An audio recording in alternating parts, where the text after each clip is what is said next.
This is where human kidneys are being traded. And it's happening right out in the open.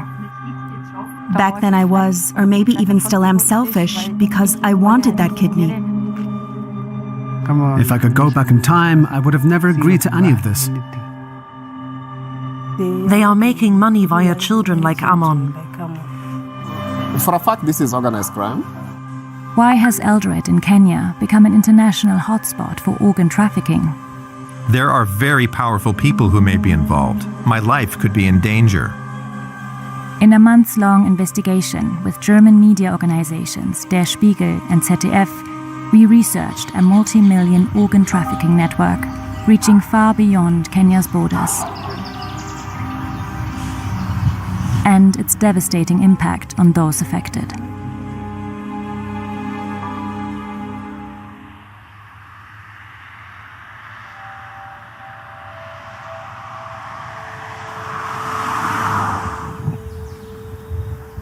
This is Ammon Kipruto-Meli, 22 years old, from a village in western Kenya. He sold his kidney to start a new, better life. But the promises turned out to be false. Like many young Kenyans, he struggled to find steady income, moving from one job to the next, until one day a friend told him about a quick and easy way to earn a lot of money. He told me selling your kidney was a great deal. I used to refuse over and over again. But then one day I finally agreed to it. Then he put me in contact with them. Ammon was promised $6,000 for his kidney, a lot of money in a country where the average monthly income is only around $500. A middleman took him to Medihill Hospital in Eldoret, where he was received by a team of Indian doctors, Ammon says. But he was still worried about potential health risks. They did not explain anything to me. The one who had taken me pointed at people around us and said, "Look, they all donated and they are okay. They are even going back to work." They took blood and tissue tests from Ammon. Then he met the person who was supposed to receive his kidney, an elderly Somali woman, Ammon says. Then 2 doctors asked him to sign documents in English that he didn't understand.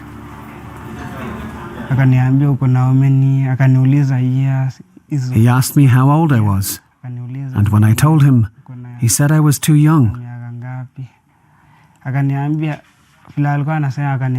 Then he said I would still be okay, and there was no problem. Ammon had just turned 22. He had the surgery, and after only a few days of recovery, he says, they paid him less than agreed, $4,000 instead of $6,000, and sent him home. He used the money to buy a phone and a car that soon broke down.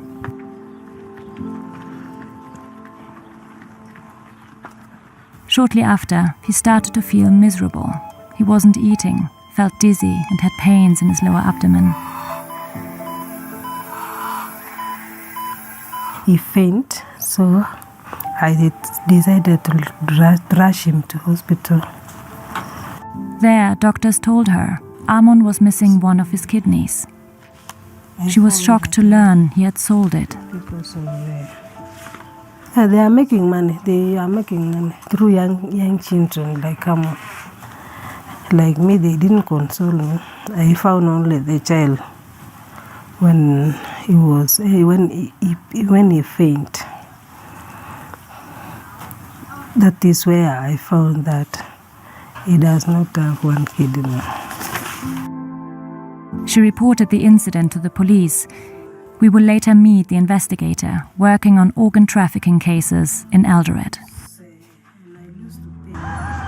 In the town of Oyugis, a 180-kilometer drive away, Willis Okumu has been trying to find out what's behind the rumors of young men selling their kidneys. He's done research for a project implemented by Interpol and spoke with some of these young men.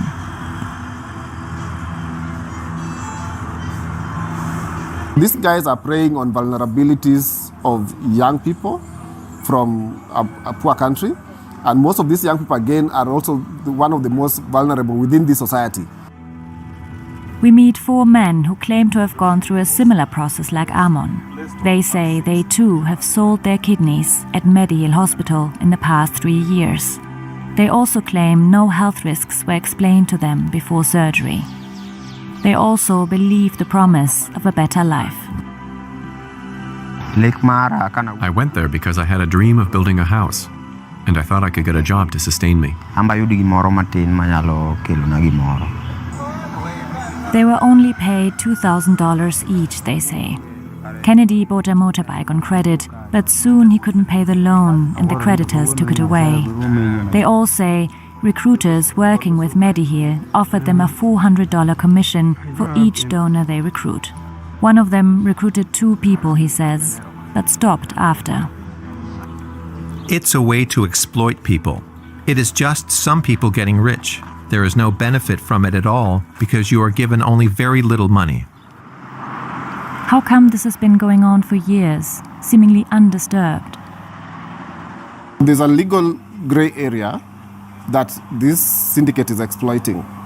So because there's no law that prevents you from actually donating your kidney for money, and you cannot be prosecuted for that. The police, we asked people at Transnational Organized Crime Unit at the DCI, and they told us that, we can't actually prosecute these guys. We can't even arrest them because the law is silent on this.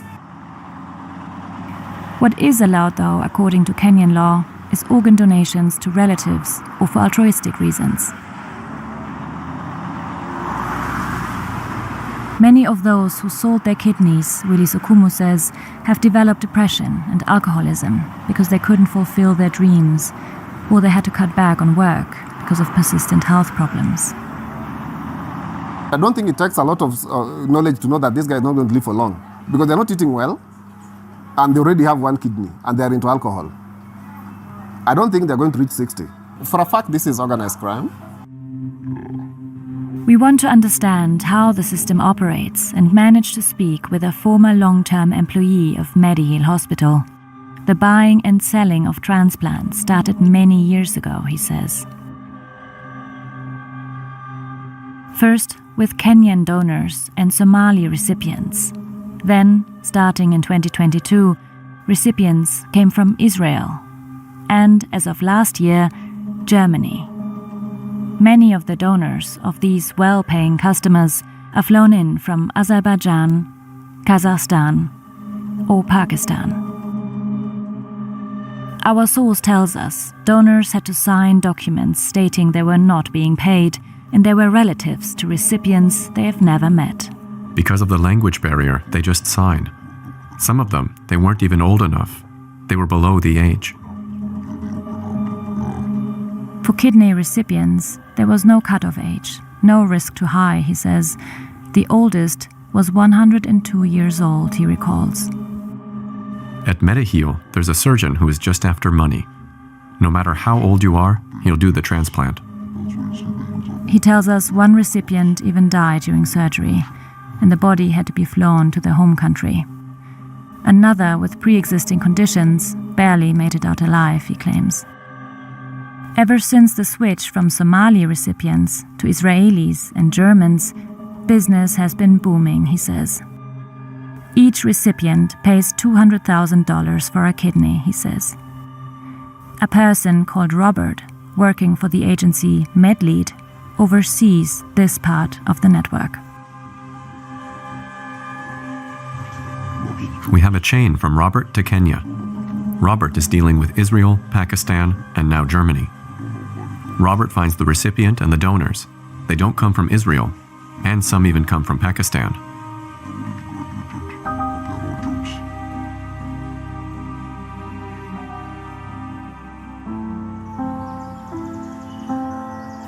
We want to learn more about Robert's company, MedLead.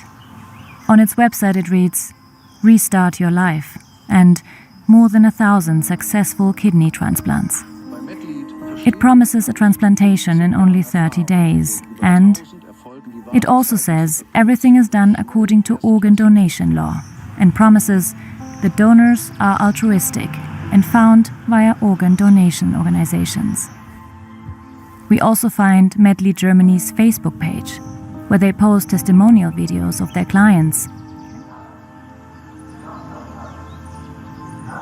We click on the most recent video.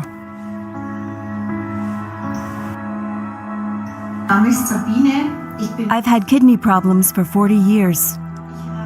I happened to find Medlead while on the internet, and I decided to have a second transplant abroad.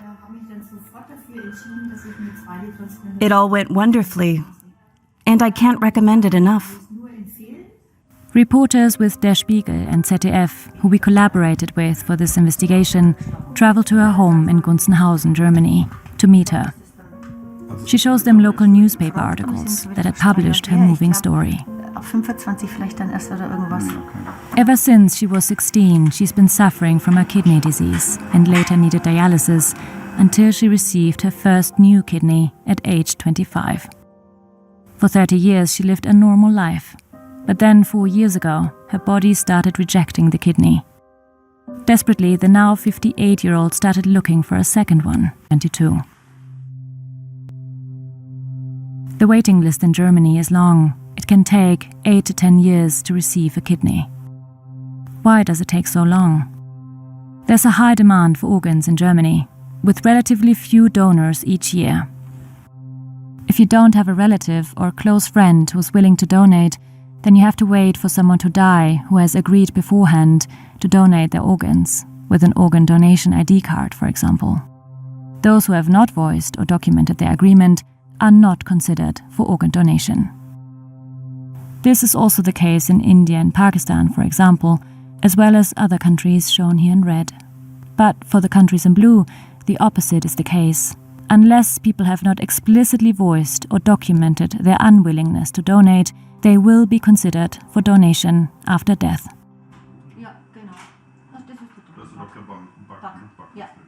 After stumbling upon the Medlead website, Sabine Fischer-Kugler found it convincing. The website was really well done. It wasn't just a shopping website that simply stated you can buy yourself a new kidney. There was a lot of information there. In her contract with Medlead, it says clearly that she, as the kidney recipient, is not paying the donor directly. That would be a typical organ trafficking situation. You give me your kidney, and I'll give you money. It states in the contract that I am not allowed to do that. Instead, everything is done through the organization. And it also says in the contract that you pay the organization, the hospital, and the doctor. So other than that, I am not legally involved. A misconception. Even as a recipient, she could be prosecuted under German law and face up to 5 years in prison, if the organ has indeed been bought. She met her donor briefly and only knows that he's a 24-year-old man from Azerbaijan. Of course, it doesn't sound right at all when you say, "Okay, I'll pay for this kidney."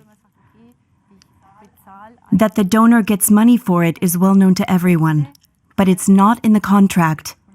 And the money didn't directly come from me, which was important to me. And yeah, maybe I'm a bit selfish because I wanted this kidney, and most importantly, the contract looked all right, but it's clear. The operation isn't as clean as it looks.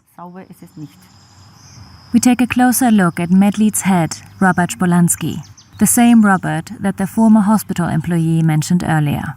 We find a website of a gym in Israel that he ostensibly owns. And we find his name in a 2016 indictment by the Tel Aviv Magistrate Court. In it, he's accused of being part of a criminal network headed by an Israeli citizen named Boris Wolfman.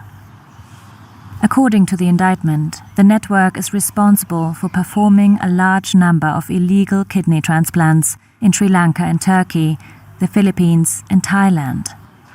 Allegedly, Wolfman had already been involved in illegal transplantation activities elsewhere. He did not respond to interview requests. Robert Spolansky left Israel in 2013. It's unclear where he's now. He denies any connection with Wolfman. In an email to Der Spiegel, ZDF and DW, Medlead states it has no involvement in locating donors and that all donors are 100% altruistic, and that Medlead has been operating transparently and in full compliance with the law since its foundation.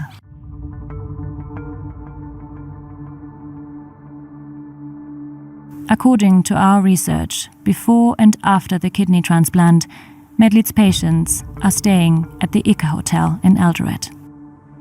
The following has been filmed with a hidden camera. Many white, older people are in the hotel. Some of them look frail and sick. A Russian couple is having breakfast here too. They say they are still waiting for their test results. The man would be the recipient. Do they know if the donors will be paid? Nobody gives away their kidney for free.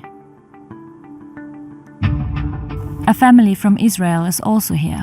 They came all the way so that their daughter could receive a new kidney here. It's really perfect.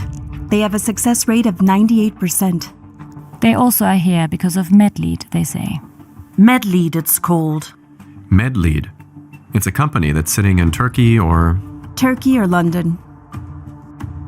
The next day. At this clinic, Mediheal patients are supposedly receiving dialysis this morning. A 72-year-old man from Israel says he's waiting for his kidney transplant. you don't know who your donor is going to be. It's a little fishy. You're not supposed to pay, but you pay. So sometimes you have to sign that it's all fine. But it's not. In Israel, you have to wait between 7 to 10 years. So for me, there's no solution. Is he going to meet his donor? I'm going to meet mine also, yes. And the story is that it's an old cousin of mine that somehow came to be in East Africa at the same time as me. Something like this. He hopes to have his transplant made in a week's time, and that it will all go well. But what happens if it doesn't go well?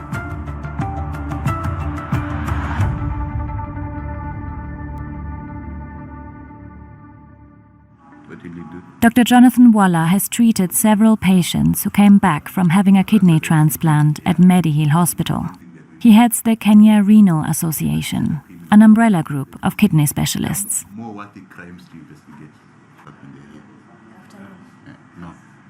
We also have reports of Israelis, patients who come back with severe infections, who come back with pus collections around the kidney, who have gone back with kidneys that have basically died. Together with international advocacy groups for transplants, Dr. Waller has called Kenya's health ministry to action. And it seemed to work.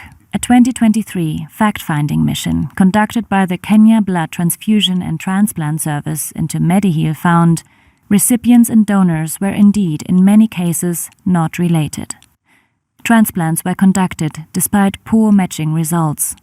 High-risk transplants were conducted, including cancer and extreme ages. Of note, all foreign surgeries on both donor and recipient were cash transactions.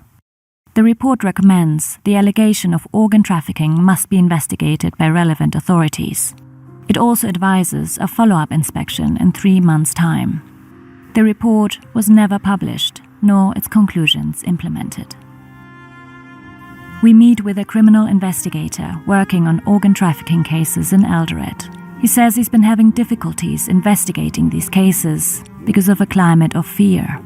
And it's not just Mediheal, he says. We have about 2-3 facilities where transplants have been done illegally. A high-ranking security source confirmed this to DW. He says he forwarded his findings to the public prosecutor's office, but with no response. He's felt resistance while trying to investigate. I feel it because there are external forces.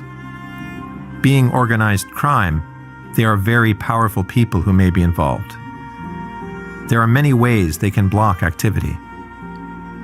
What would happen if he tried to expose them? My life would be in danger. I need to be very cautious. Looking at the scale of this business, does it go up to the top? Yeah. So what's behind this? Several of our sources allege the multi-million-dollar business is being protected by people in high government positions. The founder and chairman of the Medihir Group is Swarup Mishra. He's a former MP and is said to have good relations with Kenya's President William Ruto. Despite persistent organ trafficking accusations, the president appointed him as the chairman of the Kenya Biovax Vaccine Institute. In this role, he represents Kenya as a contact person for the WHO and foreign government officials. Mishra did not respond to repeated interview requests and left a list of questions unanswered. Back to Ammon, the donor, and his mother. Leah Meto never heard back from the police after reporting that her son Ammon had sold his kidney.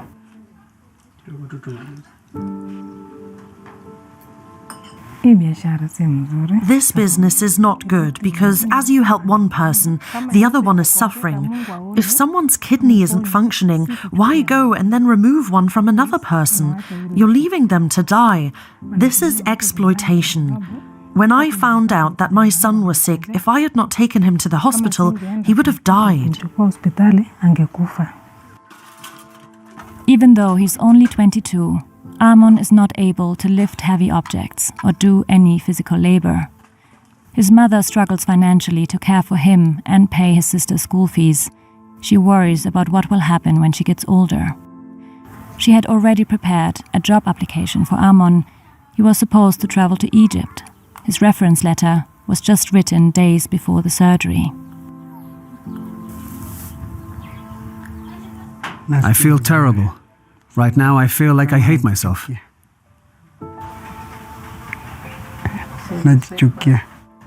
He feels like they took advantage of him. If I could go back in time, I would have not accepted anything. I would have not accepted to remove my kidney, even if they had tried to convince me. Because right now, things are desperate.